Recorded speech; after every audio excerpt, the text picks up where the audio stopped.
Thanks to our Patreon members for helping to make this episode possible, and we're now available on all the major podcasting platforms. You can find more information at the links below. Good evening, ladies and gentlemen, and welcome to a consideration of Ian McEwan's Machines Like Me and Ishiguro's Klara and the Sun. And I was prompted to do this sort of not really book review-ish, but I guess kind of book review. But don't worry, if you haven't read them, no spoilers. I won't ruin anything here. But I just read both of them because I had read one of them and then shared it with a friend, and he said, he preferred the McEwan book, Machines Like Me, to Klara and the Sun. And I thought, what an interesting contrast between these two books, which are theoretically dealing with the same subject.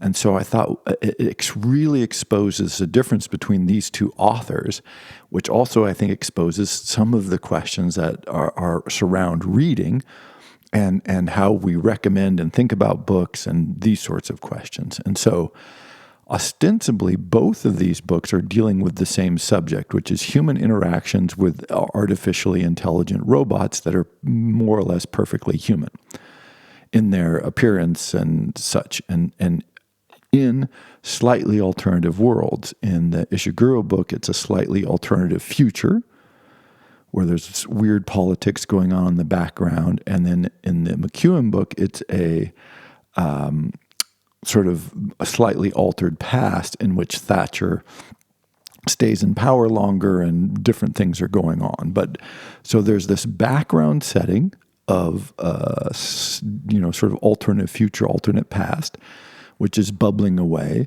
in both books. And then there's the main driver of the narrative is an interaction with one is Klara and the other is this Adam robot who comes into the lives of the main characters of these novels. And what I find in thinking about them is it really exposes the difference in the authors themselves. So if you look at the style and the writing of Ishiguro, it's very quiet, reflective. The nature of his sentences are just quite different and less. I would say he's focused on imagery and emotion to an amazing degree, and he expresses it in subtle and evocative language very consistently. Whereas McEwan, he is noted as a sharp writer, and his prose is very sharp, but it is also this very direct, precise, careful, cadenced prose. And so just the feel of the language in your mind is very different. And I think this is underappreciated as something when I read book reviews or, back of books or something, and then you start to read it and you go, wait a second. Like some writers I think we enjoy immensely simply for the nature of the sentences that are strung together. I mean, narratives are going on, things are happening, so on and so forth. But it's like, I just like the way this person writes. It appeals to me. And on that front, I think often this is not there's bad writing, don't get me wrong, but generally speaking, at some point this becomes, do you like cream in your coffee? Do you not? I'm a person who believes that coffee should be drunk black because this is the way God intended it to be consumed. Some people like to put cream in, some people like to put cream and sugar in, and I'm like, well, those people are, aliens from a different planet. But basically, who cares? Drink the coffee however you like it. And I think we just tend to avoid this sort of discussion in literature because it's like, what is great about this writing? It might just be the sentences, right? Or we might like an author primarily because the quality of the prose itself we find highly motivational. We just really enjoy the feel of it in our minds. I think this is what you can find this sort in other kinds of authors where you go, I like Dostoevsky, again, translation makes it difficult because you're really hearing the language of the translator often. But some people like Dostoevsky's, highly discursive, repetitive, circular style of writing, and some people don't. And so this makes it challenging because you have this huge long novel. And if you're not enjoying it sort of sentence by sentence by sentence, at some point you're like, wow, this becomes challenging and frustrating. While other people love it. And so they don't care how long the novel is. They don't care that there's, all these discursions and pointless side notes and, what the hell is going on.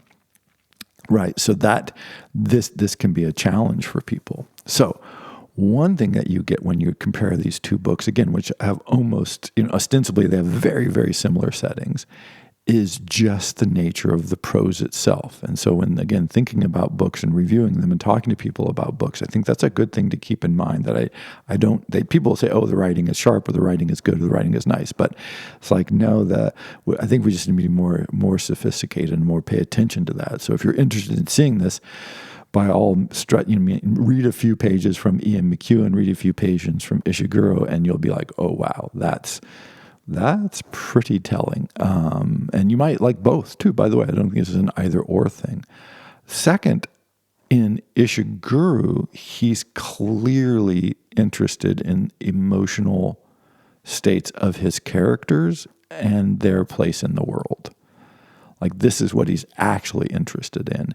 And so in some ways, the surface interest in the AI character really gets subsumed to an amazing degree in just this meditation on the human. Despite the fact that it's narrated by the AI, which is one of the differences between the two stories, is the perspective from which we're getting the story. In the McEwan, Machines Like Me, he's definitely interested in the question of the AI. He's really interested in sort of the intellectual level more. Again, these are not exclusive. I don't mean one is only doing one thing, one's only doing the other. But it's clear that his characters are there in large part to help explore the problems and questions that are going to arise because of the presence of this artificial intelligence in their lives. And that distinction, I think, is another one of those elements where you go, oh. So again, example of this is if you like ideas, some books really work well. Like I think Isaac Asimov is an ideas writer, and it's like his Foundation trilogy. He's got some really famous, well-received, well-reviewed books. So it's not to say they're terrible in any stretch of the imagination, but I've always found them a little flat because they seem to be about ideas. But some people really like books about ideas. This is not a bad thing. It's just an emphasis. Like, oh, Asimov has characters that do stuff that allow his ideas to be expressed. Now, if there was just ideas, then, at some point you get an allegory, right? You get into sort of 17th century English prose poems, kinds of nonsense that are almost unreadable today for most people. But, there have to be slightly realistic, but he's not that concerned with his characters. He's mostly concerned with getting his ideas out there, which is fine. And so, but some people don't like that. They're like, oh, well, this is silly. And then other writers like, Nabokov probably being the worst is just beautiful sentences, right? Like he is just style. At some point, I'm like, what is he even writing about? I forgot. These are nice sentences. They're like, okay, nice sentence after nice sentence. But I'm trying to think of a writer off the top of my head who really emphasizes character, and eventually you just don't care about the ideas. Basically, the ideas just go away.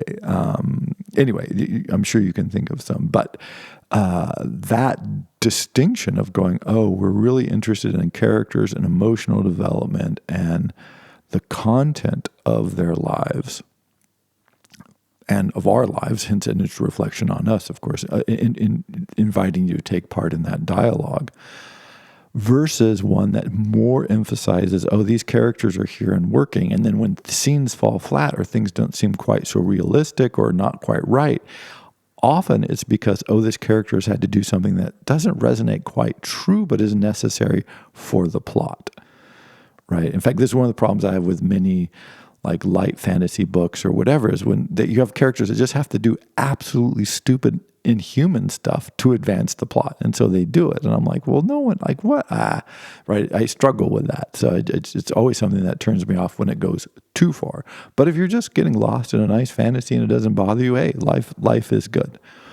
So that distinction of what are they trying to emphasize and what is it that you are looking for in a story and what resonates with you is again, hugely divergent. And different writers have different levels of this and different approaches to this.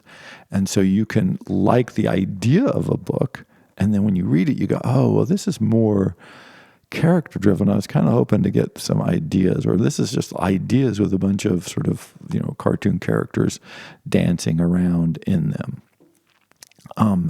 And so that difference in emphasis, I just thought that these two works were such a great example because these are two, very good writers. It's not some revelation from me. Ian McEwan and Ishiguro are good writers. Okay, great. There you go. Congratulations. But when they take the same material and the same settings and the same ideas, or similar, very, very similar, and animate them, what you get is this just powerful reflection on different approaches to writing and different modes of enjoying the writing that we take in.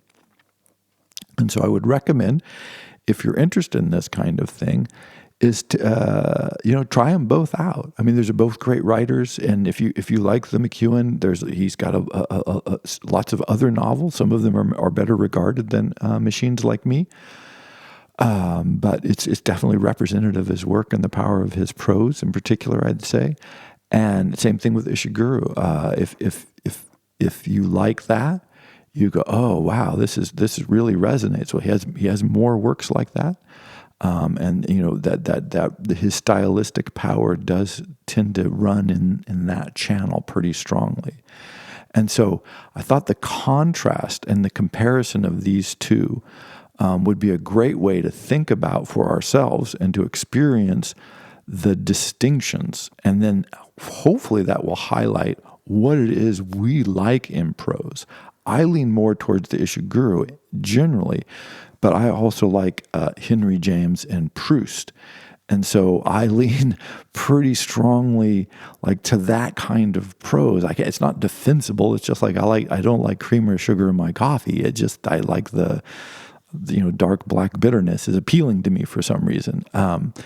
But that, your sensibility, but somewhere to cleaner, more direct, more precise prose, the McEwan may be much more appealing just at the level of prose. Or if you're reading more for ideas, in some ways I do like the ideas that are explored in the McEwan. It's more fully explored than you do get with Klara and the Sun. But I find the conclusion to Klara and the Sun much more emotionally powerful than McEwan's, which I found more intellectually engaging, if that makes sense. So, it's not like, oh, one's very much better than the other. There's just, they're dramatically different reading experiences from two really prominent authors who are dealing with the same subject. And so I think it is a way of experiencing the many nuances and differences that in the experience you can have of reading well-regarded, well-respected novelists working in the same realm. So if you're interested, that would be Klara and the Sun or Machines Like Me as an experiment in just exploring your own tastes and preferences and two great novelists. Thank you very much.